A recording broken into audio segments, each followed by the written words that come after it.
নমস্কার বন্ধুরা, আজ নিয়ে এসেছি মিষ্টির দোকানের মতন গোলাপ জামুন রেসিপি নিয়ে, যেটা খুব সহজেই বাড়িতে ঝটপট বানিয়ে নিতে পারেন।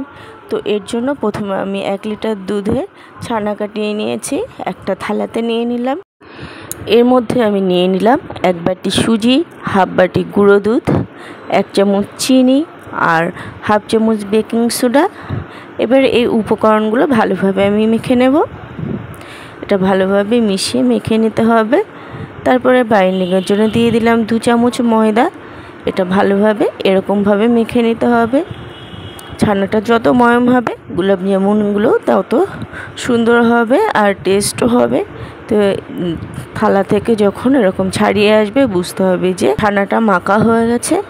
তো এই ছানা থেকে ছোট ছোট করে লেচি করে কেটে নিয়েছি।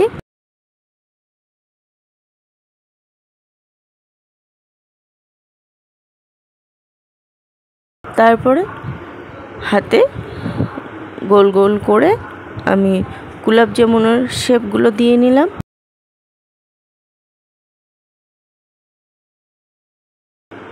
এরকমভাবে বাদবাকি আমি সমস্ত গোলাপ জামুনগুলো রেডি করে নিলাম।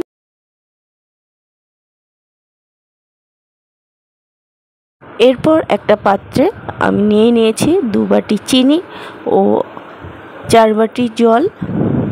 ভালোভাবে মিশিয়ে নিলাম জলটা আর চিনি। ভালো করে নাড়িয়ে চাড়িয়ে জল ও চিনিটা ভালোভাবে মিশিয়ে নিয়েছি। দেখুন জলটা ফুটে উঠেছে। এরপর দিয়ে দিলাম 1 চামচ গরুর দুধ। এতে চিনির যা ময়লা সবই বেরিয়ে আসবে। দেখুন জলের মধ্যে সাদা সাদা হয়ে ভেসে উঠেছে। এবার এইগুলো ভালো ফেলে দিতে হবে।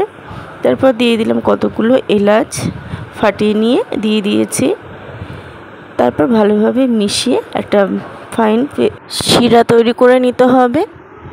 তো রেডি হয়ে গেছে শিরাটা। এরপর একটা কড়াইতে সাদা তেল গরম করে নিয়েছি।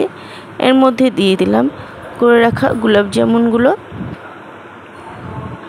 এগুলো নিচ থেকে হালকা ব্রাউন হয়ে গেছে, একটু হালকা নাড়িয়ে চাড়িয়ে ভাজা করে নিতে হবে লো টু মিডিয়াম ফ্লেমে। এখানে কোনো হাই ফ্লেমে ভাজবেন না, তাহলে ওপর থেকে লাল হয়ে যাবে কিন্তু ভিতর থেকে কাঁচা থেকে যাবে। এরপর হালকা নাড়িয়ে চাড়িয়ে গোলাপ জামুনগুলো ভেজে নিতে হবে। রেডি হয়ে গেছে গোলাপ জামুনগুলো ভাজা। এবার ডাইরেক্ট তুলে শিরার মধ্যে দিয়ে দিলাম। এরকমভাবেই বাদবাকি গোলাপ জামুনগুলো ভেজে শিরার মধ্যে দিয়ে দিলাম। এবার একটা ঢাকা দিয়ে আমি 3 থেকে 4 ঘন্টা মতো রেখে দেবো। দেখুন 4 ঘন্টা বাদে গোলাপ জামুনগুলো একদম রেডি হয়ে গেছে। তো বন্ধুরা, রেসিপিটা তোমাদের কেমন লাগলো অবশ্যই কমেন্ট করে জানিও। ভালো লাগলে একটা লাইক দিও। আর আমার চ্যানেলে নতুন বন্ধু হয়ে থাকলে চ্যানেলটি সাবস্ক্রাইব করার জন্য অনুরোধ রইল। আজ এই পর্যন্তই, আবারও হাজির হব অন্য কোনো রেসিপির সাথে। সবাই ভালো থাকো, সুস্থ থেকো।